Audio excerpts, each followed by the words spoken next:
आई camera. तो नमस्कार, हम फेंकू चैनल से बीआईबी विजेंद्र सिंह बोलतनी।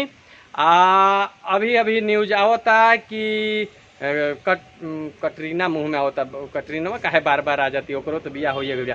आलिया भट्ट और रणबीर कपूर के बियाह हो गइल बा, बड़ी धूमधाम से भइल ह। ओमे वहाँ के आलिया भट्ट जौन बावे उ 3 किस्म के मेहंदी लगैले रही है। उनकरा पैर के नाखून थोड़ा बढ़ गई रहा, ओकरा काट के थोड़ा सा छोटा कइल बा, लेकिन उतना छोटा नहीं कइल। लेकिन उ देख के ट्रेंडिंग बहुत चलता है और उ ट्रोल करता है और ट्रोल कहते ट्रेंड करता है पूरा यूट्यूब पर। जय हो का हो। हम तो पच कठवा काट दहनी। अरे जाना कहाँ मिलो तरी सो जान तरह 3 बजे भोर में पुरुआ खूब नीमन बहता, वो काटे में मजा होता। आज तो सिर्फ फलवा वाला नहीं रहो। चलो चलो चलो एक काम करो, कल तू हम मिल के हमार काट दो 10 कठवा, और बाद तहार काट देम, हम मिलजुल के कर लिए पर। और जौन करीना कपूर में बीच में आई रही है, उनकर लड़का जौन आयल है, और लड़का आवते पोटी पोटी कैलक है, तो लोग कहलक है कि कितना क्यूट लड़का है, और ये पोटी पोटी कहत है इतना बड़ा पार्टी में। ओकरा के करीना और कटरीना दोनों मिल के ओकरा के ले गई हलो। सैफ अली खान पीछे पीछे गए हैं, काहे तो मेहंदी लागल रहा करीना कपूर के हाथ में, तो उनकर गाँड धो नहीं सकत। मैंने करण जौहर आई सैफ अली खान मिल के वो अपने बबुआ के गाँड धोलक हलो। जोना के फोटो खींचे खातिर पूरा मीडिया में मारा मारी भैल, लेकिन सबसे पहले सबसे आगे हमनी के न्यूज चैनल आगे रलक है। और गाँड हमनी के धोत में फोटो खींच लेनी है सन। आ जोना के उनके एक्सक्लूसिव वीडियो भी दिखावल जाई।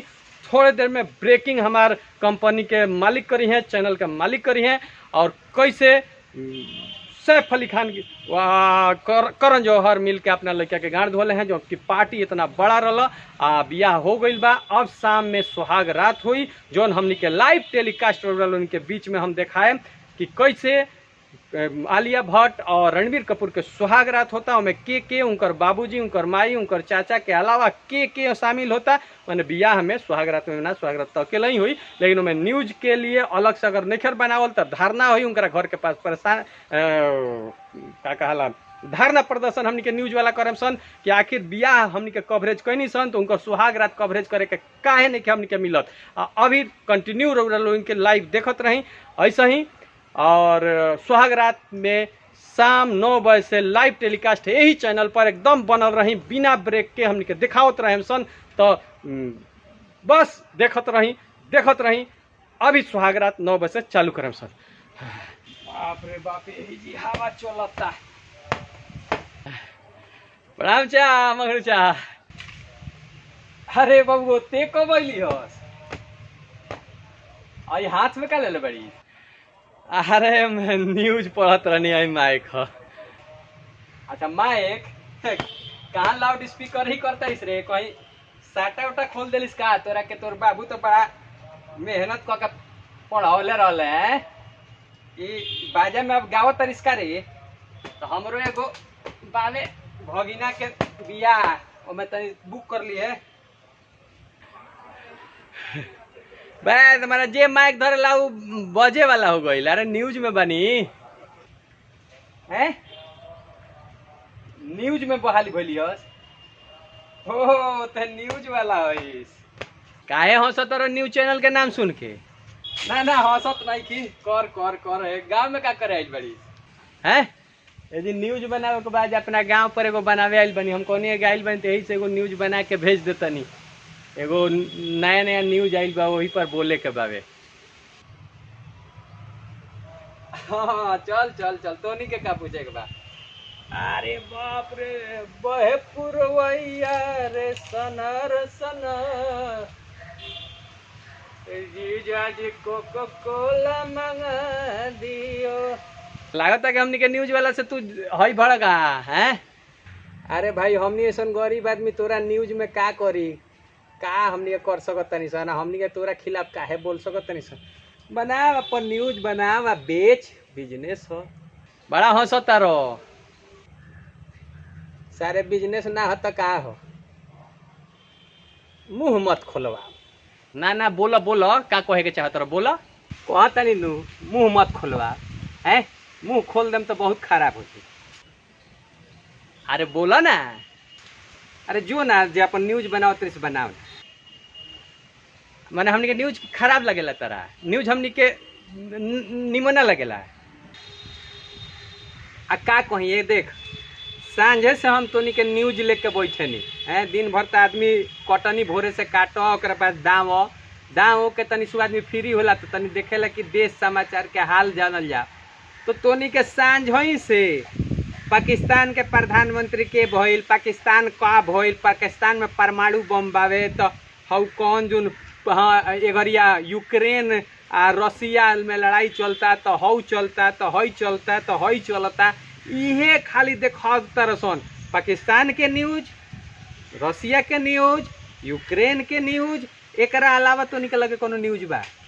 अरे तो जोन बिकेला जोन लोग देखत तो उहे न बनाइसन हो, अपना देश पर ना बनावनी सन। मान लो लड़ाई लागल बा तो उहो तो देखावल बतावल जरूरी बा। पाकिस्तान में तारा ताकता पलट होतावे, लोग आवो तो उहो तो देखावल जरूरी बा ना। ठीक बा लड़ाई चलता, तो यूक्रेन और रसिया के लड़ाई चलता, तो ओमे 24 घंटा हमनी के न्यूज देखौला के कौन जरूरी बा बताओ? हमनी के बतौला के अरे 10 मिनट में 1 घंटा एगो बना दसन, में बता के खत्म करसन है। पाकिस्तान में कौन प्रधानमंत्री बनी, कौन ना बनी, कोना के मुई ना मुई, उसो हमरा का लहदो के बा? 10 मिनट ओकर अरे न्यूजे देखाओ के बा, 10 मिनट देखा के खत्म करसन। अरे जोन अपना देश के बावे ऊपर तो बात करसन है। रोड बनत नहीं खे, रोड बने से पहले टोल टैक्स तो नहीं के बना देता रसन हर आदमी। और रौरा लोगन का हंसतनी, हम खराब बोलतनी है। नमस्कार प्रणाम, हम वीआईपी विजेंद्र सिंह। रौरा लोगन बताई न्यूज देखे रौरा लोगन बैठतनी तो का मिलता? बेरोजगारी पर ना बात होता, ना देश के कोनो पर बात होता। यूक्रेन ह तो हई ह तो हऊ ह तो फलाना बा चिलाना बा तो झगड़ा तो झंझट। अरे औरो तो न्यूज हो सकता, औरो तो देखावल जा सकता, ऊपर बात होके चाहिए। अगर वीडियो अच्छा लागल हो तो एकरा के लाइक कर देम, कमेंट करके बताएं कि का रौरो न्यूज चैनल सन से परेशान हो गई बनी। ये नहीं है कि सारा न्यूज चैनल खराब बा, आ चाहे ये पता ना का हो गई बा। तो वीडियो अच्छा लगल होके तो लाइक कर देम, कमेंट करके रउआ लोगन जरूर बताएं कि न्यूज चैनल से कितना रउआ लोगन परेशान बनी। हम तो परेशान बनी भैया। वीडियो के शेयर कर देम, ठीक बा। तनी सुख जान तनी धान गेहूँ काट के आइल बनी, तो अब पछुआवा बहुत अरेला, तो अब तनी सुख आम एक टिकोड़ा तुरनी है, ओकरा के पकवैले बनी ओकर शरबत बना के पी के 3 बजे से दावे जाए के बाबे। तो जाए लोगिन, ओके बाय, शेयर कर देम लोगिन, ठीक बा। पहले हम एक नींद मार ली, जाए लोगिन, ठीक, ओके बाय, प्रणाम।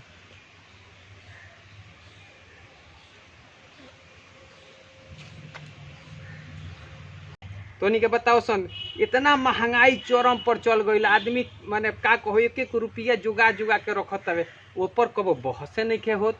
तोनी के अंडू फंडू गंडू संडू कादून जहिया तेल बढ़ता तो तोनी के ओ दिन यूक्रेन पर परमाणु बम गिरवावे लगता सन। ओ दिन तो तोनी के डिबेट करत कि तेल बढ़ गई बाबे, रसोई गैस बढ़ गई हई, इतना महंगाई हो गई, का होके चाहिए? तारा लोग के तो कमुए बा खाली शिकायत करत। ना ना बनाओ, हम कहत नहीं सुन ते अपना जो न्यूज चलावता ओकरा से कहिए कि बेरोजगारी पर आधा घंटा दिखाओ रोज। देख सरकार के कान खड़ा हो जाता है। महंगाई पर रोज आधा घंटा तोनी के डिबेट करसन, देखसन कान खड़ा हो जाता। तोनी के हिंदू मुस्लिम मस्जिद मंदिर तो यूक्रेन तो रसिया तो पाकिस्तान के फलाना भइले तिलाना गइले, उ सुतल है उनकर मुँहल है, रणवीर के बियाह भइल ना भइल, करीना के बियाह भइल ना भइल, करीना के लड़का चले लागल, उनकर उठे लागल, उनकर बैठे लागल, ये सब तो देखाओ तरह। अच्छा चल, अच्छा फोन होता है जो, हाँ न्यूज बनाओ बनाओ बनाओ, हम तोर देखो न्यूज का। आजा चुप रहो, रोको रोको रखा एगो न्यूज बनाओ के बा, ब्रेकिंग न्यूज आ गई बा। हाँ तो अभी रउरा के देखनी है कि रात के 9 बजे से डायरेक्ट आलिया भट्ट और रणबीर कपूर के सुहाग रात कैसे मानता उ हम देखाएम। ओकरा बीच में अभी आ रहल बा कि जौन मेहंदी लगैले रही है वो मेहंदी से इन्फेक्शन हो गई बा, जौन बहुत बड़ा मुद्दा बा, देश खातिर मुद्दा बा। देश के सोचे के चाहिए, प्रशासन के सोचे के चाहिए कि आखिर आलिया भट्ट के जौन हाथ पर मेहंदी लगा रहा, पीठ पर मेहंदी लगा रहा, ऊपर इन्फेक्शन काहे भइल। ये कर सीबीआई से मांग करता लोग, उनकर परिवार के लोग, खास करके हमारे मीडिया वाला लोग भी मांग करी। हमनी के काल घेराव करम सन जाके संसद भवन के कि आखिर आलिया भट्ट के इन्फेक्शन काहे भइल। ओकरा बाद जहाँ तक पता चलल है कि उनकरा खाना खाए में सारा चीज़ के व्यवस्था रहा, लोग खूब खैलक है, दबा के खैलक है, लेकिन हमारे मीडिया वाला लोग तो एकाली टूट पड़ल है, ओकरा के एकदम छिरम छिट करके खूब खैलक है। और लोग देखत रही। और देश के हाल यह बा कि रणबीर कपूर और आलिया भट्ट के बियाह हो गई बा, रात के सुहाग रात हुई। पूरा देश के मीडिया यही पर पड़ल बावे। यूक्रेन जाओ भाड़ में, अभी पाकिस्तान जाओ भाड़ में, महंगाई जाओ भाड़ में, सब मैंने ये अभी काट दिए। हाँ तो चली तो फिर मिला तनी सर रात के 9 बजे लाइव रणबीर कपूर और आलिया भट्ट के सुहाग रात के सेज से लाइव रौरा लोग इनके देखत रही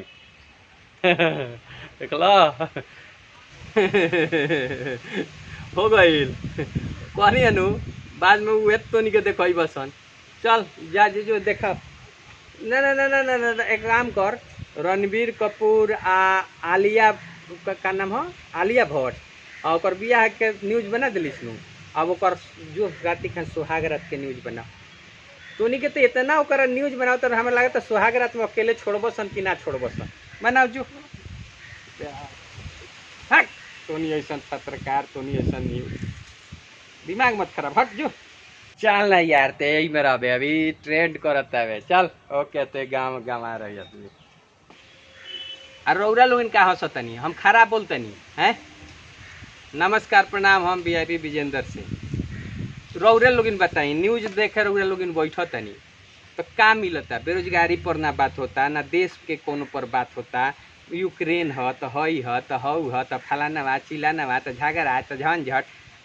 अरे औरो तो न्यूज हो सकता, औरो तो देखावल जा सकता, ऊपर बात होके चाहिए। अगर वीडियो अच्छा लागल हो तो एक के लाइक कर देम, कमेंट करके बताएं कि का रौरो न्यूज़ चैनल सन से परेशान हो गई बनी। ये नहीं है कि सारा न्यूज़ चैनल खराब बा चाहे ये पता ना का हो गई बा। तो वीडियो अच्छा लगल होके तो लाइक कर देम, कमेंट करके रउआ लोग जरूर बताएं कि न्यूज़ चैनल से कितना रउआ लोग परेशान बनी। हम तो परेशान बनी भैया। वीडियो के शेयर कर देम, ठीक बा।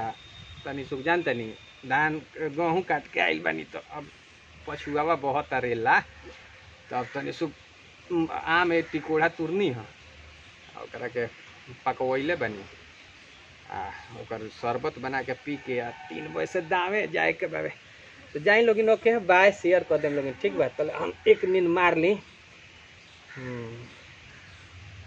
जाए लोग, ठीक, ओके बाय, प्रणाम।